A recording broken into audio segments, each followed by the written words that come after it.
So hello guys, welcome to my YouTube channel conquer SSC. So जैसे कि पिछली video के अंदर हमने डिस्कस किया था job profile of commercial executive in Cotton Corporation of India limited.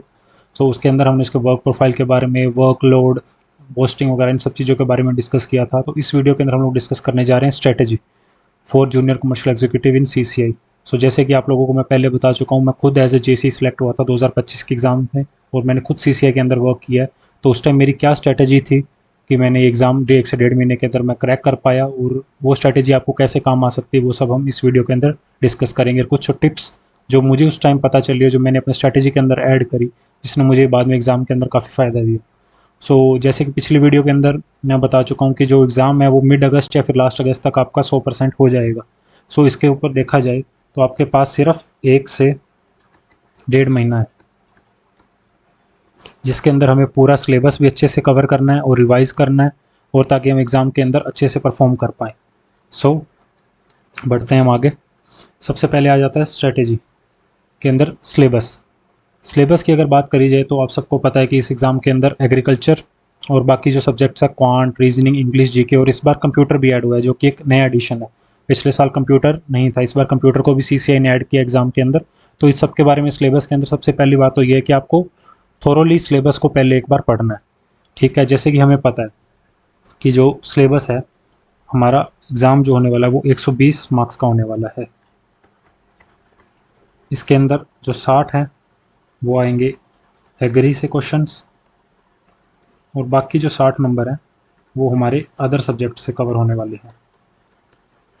तो सबसे पहले काम हमें जो करना है वो ये है कि हमें जो सिलेबस हमारा नोटिफिकेशन के अंदर आया उसको हमें अच्छे से पढ़ना है।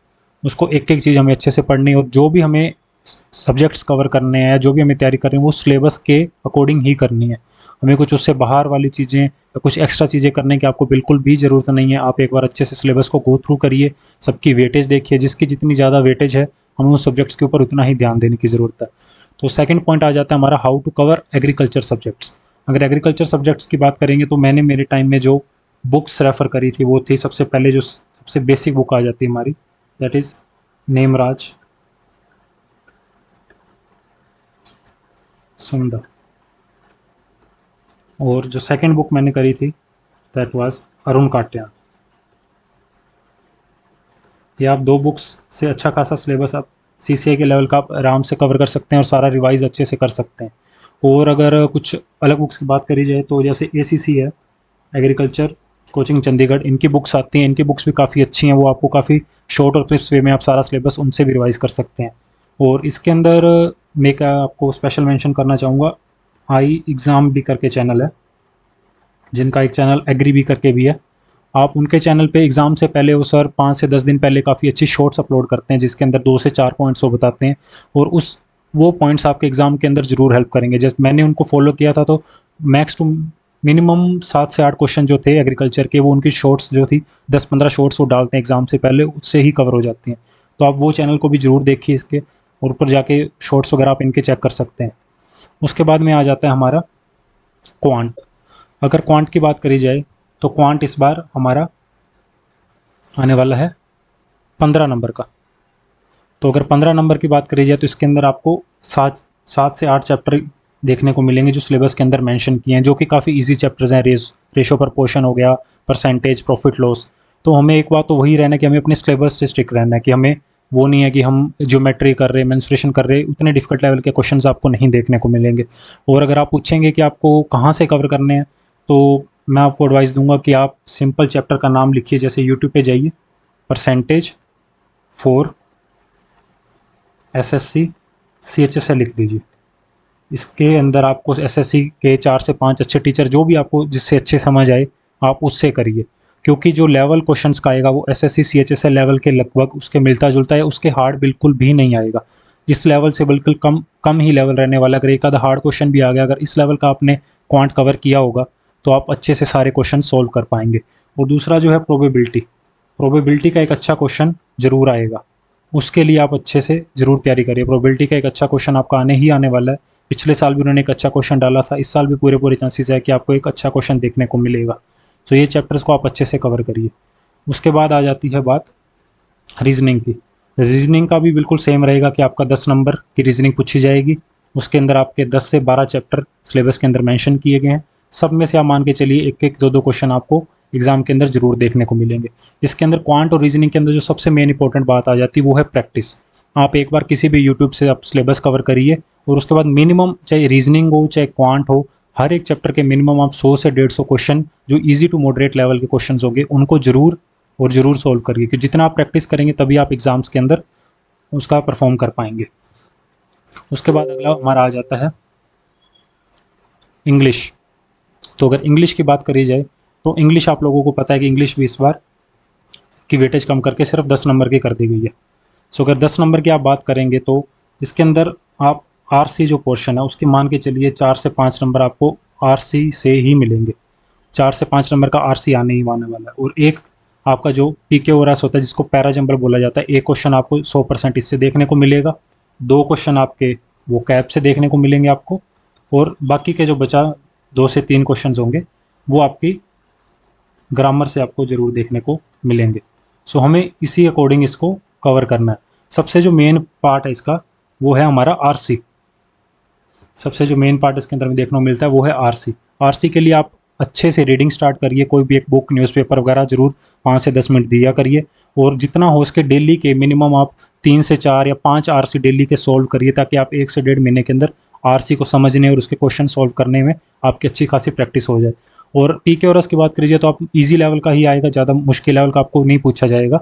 तो हम इसके 100 से 200 क्वेश्चन अपने 1 महीने के अंदर जैसे वो डेली के 2-2 4-4 या एक साथ जैसे भी आपको प्रैक्टिस करनी है आप कर सकते हैं। वोकैब के लिए आप सिर्फ बेसिक जो एसएससी की या फिर सीसीआई के जो प्रीवियस ईयर में आ चुकी है आप बेसिक वोकैब के ऊपर फोकस करेंगे। ज़्यादा मुश्किल वोकैब नहीं पूछी जाती है, सिर्फ एंटो साइनो आएंगे बेसिक, उसके ऊपर आप फोकस करिए। और ग्रामर के अंदर जो मेनली क्वेश्चन पूछे जाते हैं वो आपको पूछा जाएगा आर्टिकल और प्रपोजिशन से। तो ये 2 चैप्टर आप जरूर अच्छे से कवर करिए। इन दोनों चैप्टर में से आपसे 2 से 3 क्वेश्चन ये इसी चैप्टर्स में से पूछे जाएंगे।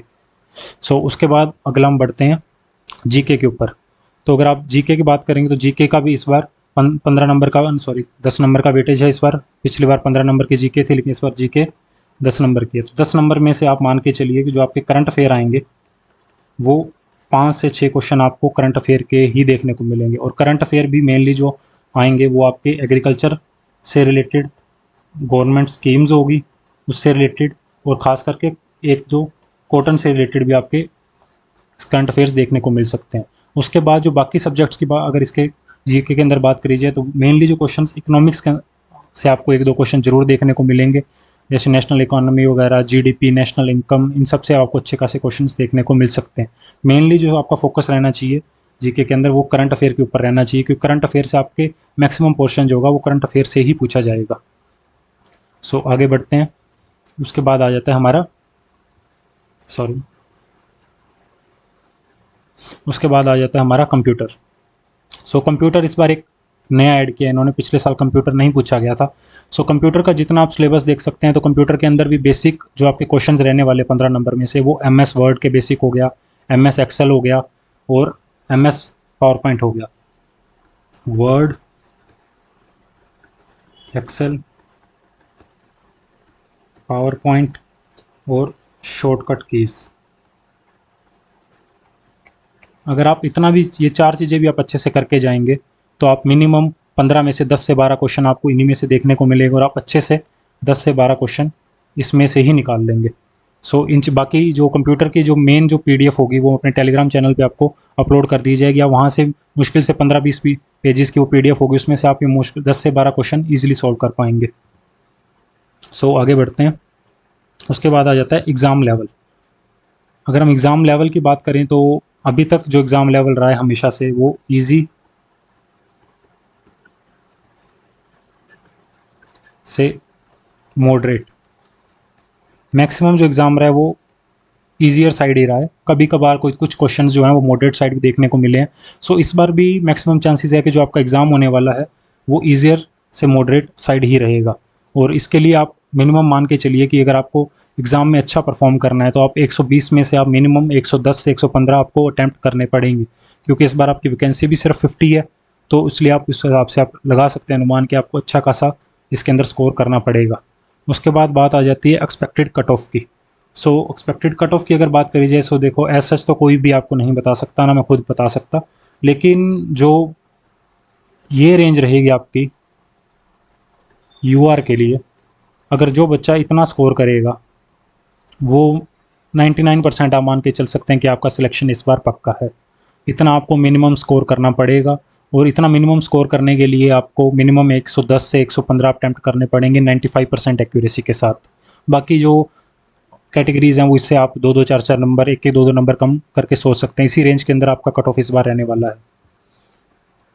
उसके बाद पॉइंट आ जाता है हमारा how to get edge over other candidates.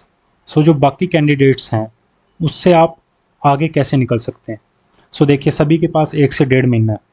सो अगर देखा जाए इस एग्ज़ाम के अंदर जितने भी बच्चे अपीयर होने वाले हैं एज ए जेसी एग्ज़ाम के अंदर, वो सारे ही सारे अपने एग्री बैकग्राउंड से आएंगे। एग्रीकल्चर जो है 60 नंबर की, उसमें से मैक्सिमम स्टूडेंट जो है वो 45 स्कोर करता ही करता है। सो इसलिए जो आपको एज दिलवाएगा, और जिसने मुझे पिछली बार एज दिलवाया, वो था बाकी के 60 नंबर जिसमें बाकी सब्जेक्ट्स आते हैं।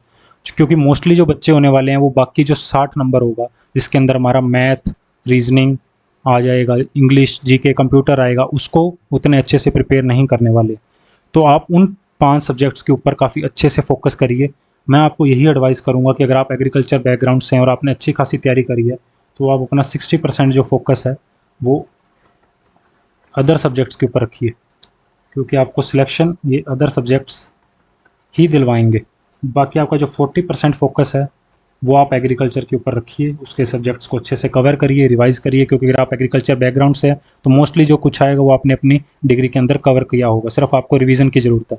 तो ये 60 का आप चाहे 70% भी कर सकते हैं अगर आपकी एग्रीकल्चर अच्छी है। तो बाकी जो स्टूडेंट इस जो बाकी 60 नंबर है इसमें से अगर आपको मान के चलिए कि 60 में से जो बच्चा 50 प्लस लेके आएगा या 55 तक स्कोर करेगा, उसका सिलेक्शन 100% पक्का होगा, क्योंकि ये स्कोर बाकी स्टूडेंट्स नहीं कर पाएंगे। एग्रीकल्चर के अंदर हर बच्चा 45 50 तक स्कोर ईजिली कर पाता है, लेकिन बाकी सब्जेक्ट्स के ऊपर वो इतने अच्छे कमांड नहीं बना पाते हैं, क्योंकि वो उसके ऊपर उतना ध्यान नहीं देते हैं। तो ये बाकी सब्जेक्ट्स के ऊपर भी हमें अच्छे से ध्यान देना है ताकि हम अच्छे से स्कोर कर पाएँ। बाकी अगर आपको वीडियो अच्छी लगी हो, so do like, comment, share and subscribe, और बने रहिए इसी चैनल के मेरे साथ। Thank you.